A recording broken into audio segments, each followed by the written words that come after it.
The morning of Adana's wedding was perfect. Her dress was flawless, her makeup set, and guests filled the venue, waiting to witness her special day.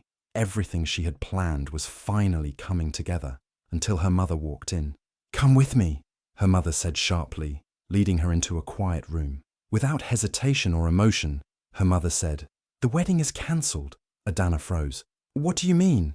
"Nina is pregnant," her mother said. "By Michael." Adana's heart dropped. Her chest tightened as the words sank in. "That's not possible." "It is," her mother said. "We can't have this scandal. Nina is younger. She deserves better. You'll have to understand." Tears filled Adana's eyes. "And what about me? My happiness, my dignity?" Her mother's face remained blank. No comfort, no apology. Adana stood there, crushed. The man she loved had betrayed her. Her sister had stabbed her in the back. But worst of all, her own mother didn't fight for her. She protected image over truth, Nina over Adana. The wedding was over, not because of a mistake, but because her mother chose who deserved love, and it wasn't her.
Adana had always known what it felt like to be second. Her mother married her father not out of love, but for status and money. When Adana was just a baby, her mother left him. She remarried quickly, this time to a wealthier man, and had another daughter, Nina. From that moment, it was clear. Nina was the favorite. Adana grew up with her father in a quiet, modest home. He was strict, reserved, and not very affectionate. He worked hard, taught her discipline, and always said, "Work for what you want. Don't expect anything from anyone." She took those words seriously. Meanwhile, her mother only visited once in a while, often during holidays or family events. She brought expensive gifts, smiled for photos, and left quickly. She never stayed long enough to know who Adana really was, but she was always full of praise for Nina, her beauty, her grace, her potential. Nina had the spotlight. Adana was barely seen. As they grew older, nothing changed. At family gatherings, their mother showed off Nina's pictures and achievements like trophies. Adana's successes were met with polite nods. Even when Adana graduated top of her class in architecture, her mother simply said, "That's good." But Nina just signed with a modeling agency in Paris. Still, Adana kept moving forward. She worked hard and built her career from the ground up. Late nights, long hours, learning everything she could. Over time, she became one of the youngest architects at her firm. Her designs were bold and elegant, and she started getting noticed. That's when she met Michael. He was charming, kind, and seemed to understand her. They met during a project and clicked instantly. He listened to her, supported her, and made her feel like she finally came first. For once, someone saw her, not just as Nina's older sister or her mother's forgotten child, but as herself. They dated for almost 2 years before he proposed. It felt right. He was the first person she allowed herself to trust deeply. But even then, the tension with her mother remained. Her mother never liked Michael. She said he was not ambitious enough or not refined. Adana tried to ignore it. She thought her mother's opinion didn't matter anymore. Still, her mother would always compare. "Michael is nice, but he doesn't have the presence of someone like Nina's ex, that banker," or "Are you sure he can handle someone like you?" Every visit, every phone call with her mother left Adana feeling small, and Nina She never seemed interested in Michael, until recently, when she began calling him brother-in-law and laughing at his jokes just a little too long. Adana had a strange feeling, but she pushed it down. She believed in her love. She believed Michael was different. She had no idea her worst fear was already happening behind her back. A few days before the wedding, Adana was sitting in the living room while Michael took a shower. His phone buzzed. Without meaning to pry, she glanced at the screen. A message from Nina popped up. "Can't wait to see you, baby." Adana's heart dropped. Her hands shook as she picked up the phone. She opened the full conversation. There were more messages. Flirty, playful, filled with pet names. She stared at them, frozen. Her chest tightened. Her head began to spin. When Michael came out, she showed him the screen. "What is this?" she asked, her voice shaking. Michael looked surprised, then quickly tried to stay calm. "It's nothing, Adana," he said. "She was just joking. You know how Nina is." "Baby, joking?" Adana asked, not believing him. "We've just gotten close through the wedding planning. That's all. Don't overthink it," he said, trying to smile. "You're making something out of nothing." Still confused and heartbroken, Adana called her mother. She needed someone to be on her side, but instead, her mother sighed and said, "Adana, don't be dramatic. You're always looking for problems. Nina is your sister. Why would she ever do that to you? You're just insecure." Adana was shocked. "So I should ignore this? Focus on your big day," her mother said coldly. "Don't ruin it with your paranoia." Later, Nina called, pretending to be confused and hurt. She cried over the phone. "I don't know why Michael calls me those names," she said between sobs. "I never meant anything by it. I'm so sorry if it looked wrong. I would never hurt you." Adana wanted to believe her. She wanted to believe it was just a mistake, a misunderstanding. The idea of cancelling the wedding, after months of planning, felt like too much. So, against her better judgment, she let it go. She pushed the pain deep inside and decided to move forward. She told herself to be calm, to be mature, to trust. Then came the wedding day. The venue was filled with people. Adana stood in her gown, ready to walk down the aisle. Her heart was beating fast, but she was holding it together until her mother pulled her aside. "We need to talk," her mother said, her face serious. Adana followed her into a quiet corner. "Nina is pregnant," her mother said flatly, "and it's Michael's." Adana's knees nearly gave out. "What?" she whispered. "They've been seeing each other for months," her mother continued. "But we can't let this become a public mess. You'll have to cancel the wedding." Quietly, Adana couldn't speak. Her world shattered in that moment. Her mother, cold and calm, looked at her and said, "This family has had enough shame. Nina is younger. She deserves this more. You'll understand in time." Adana felt like the ground had disappeared under her feet. She had been betrayed, not just by the man she loved, not just by her sister, but by the very woman who was supposed to protect her. And all of it thrown away like she didn't matter. Adana left the wedding venue in her gown, her shoes in her hand, tears in her eyes, and her heart in pieces. She didn't say anything to anyone. She just walked away. Nobody followed her. Nobody stopped her. Not her mother. Not even Michael. It felt like the world had decided she didn't matter. Her phone rang non-stop that evening. Messages from guests, friends, and distant relatives, all asking what happened. She didn't reply. She didn't have the strength to explain. She turned her phone off. The next day, whispers started. Rumours spread quickly among their social group. Some people said Adana had a breakdown. Others said she was mentally unstable and jealous of Nina. A few even said she had run away because she couldn't handle marriage pressure. Her mother said nothing to stop it. She didn't defend her. In fact, she told people Adana had always been emotional and that Nina was now the one who needed support. Michael and Nina appeared at social events, standing close, pretending to be humble. Nina even smiled like nothing had happened. She wore a soft face of pity when people brought up Adana.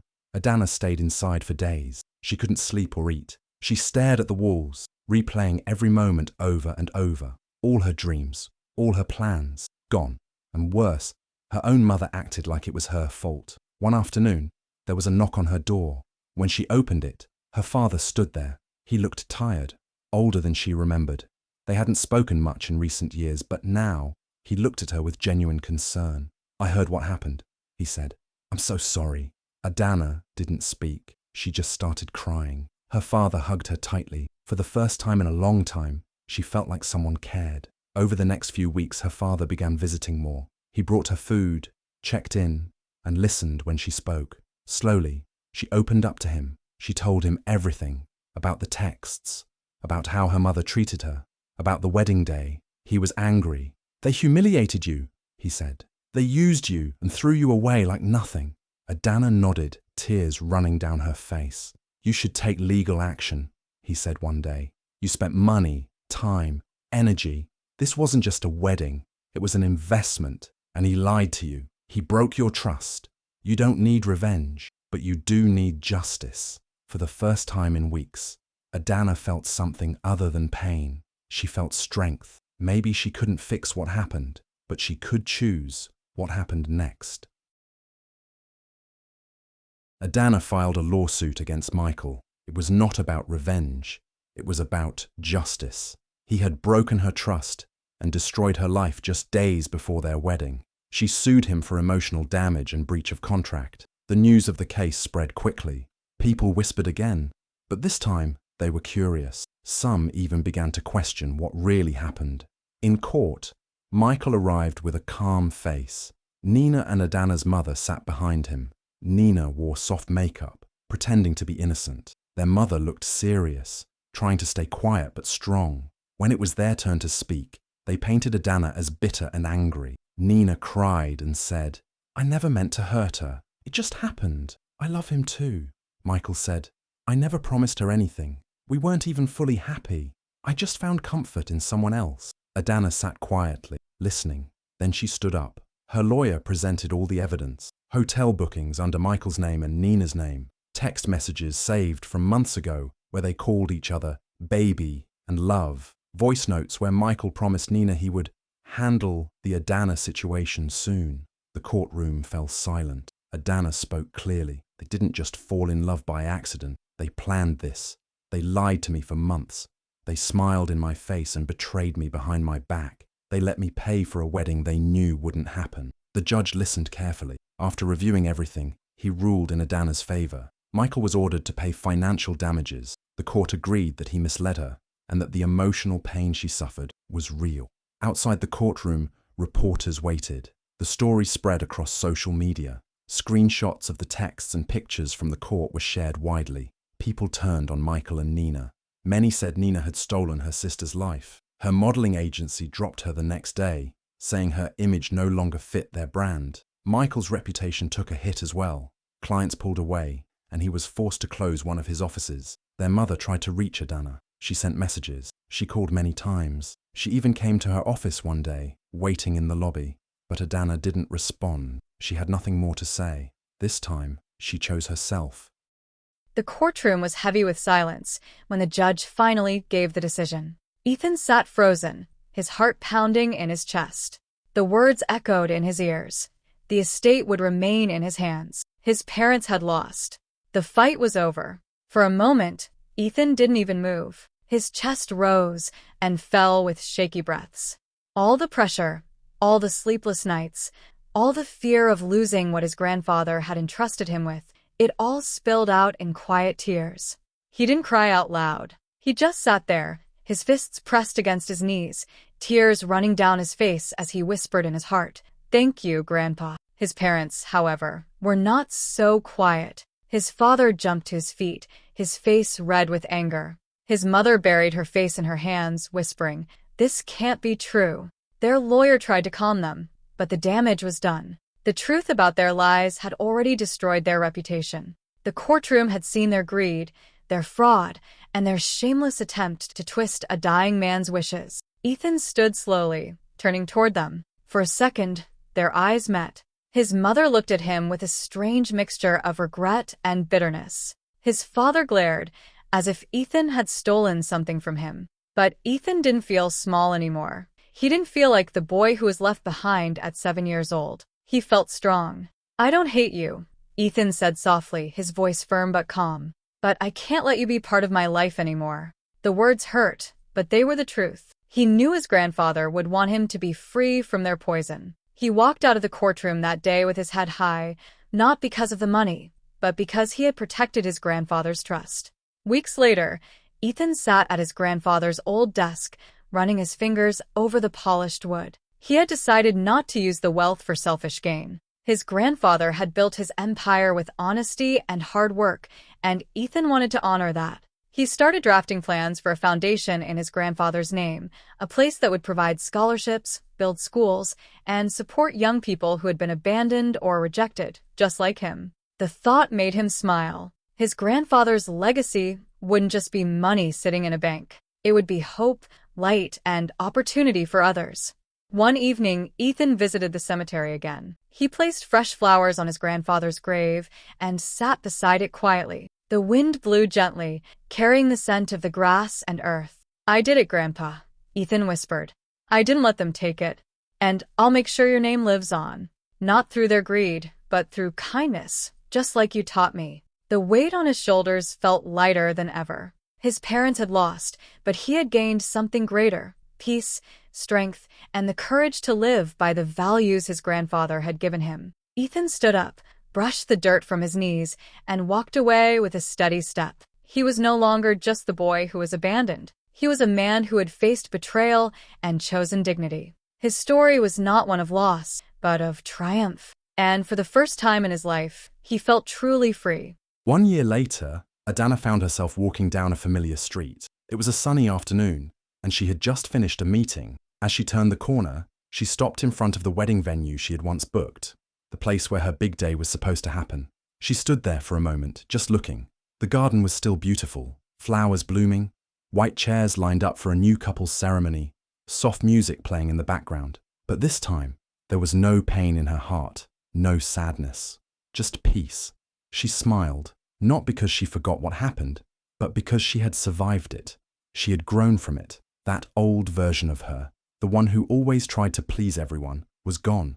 She had become stronger, wiser, and freer. As she walked away, she reached into her bag and pulled out a small envelope. It was a letter she had received earlier that morning. It was handwritten by a young woman from Port Harcourt.